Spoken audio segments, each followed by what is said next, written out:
Lėtesnių taip pat modulių, tai Lexusas ES 350, 3,5 varikliukas, priekis varomas, šiek tiek pat pabraižymo ant priekinio bamperio, juoda spalva, parsiduoda draudimo kompanijos, aukcionas vasario 5 dieną.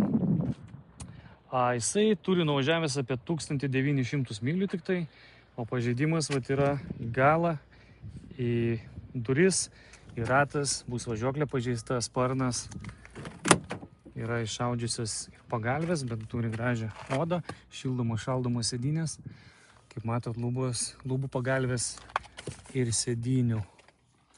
Ir sėdynės vienoj pusėje, bet šiaip labai gražus modelis, kurie ir važiuoja.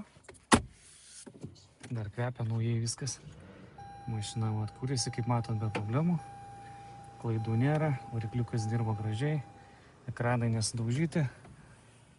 Iš vidaus, aišku, čia nėra prie ko prikibti. Tai va, šitas yra mušimas, galas yra tvarkingas. Tai pasižiūrim, kas toliau.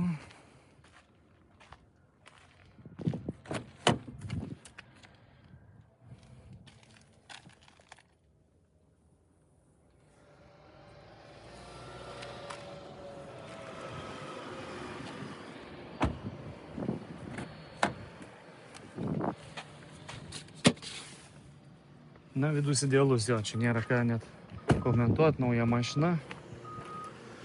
Kaip rodžiau, čia šiek tiek pabraižytas priekis ir viskas.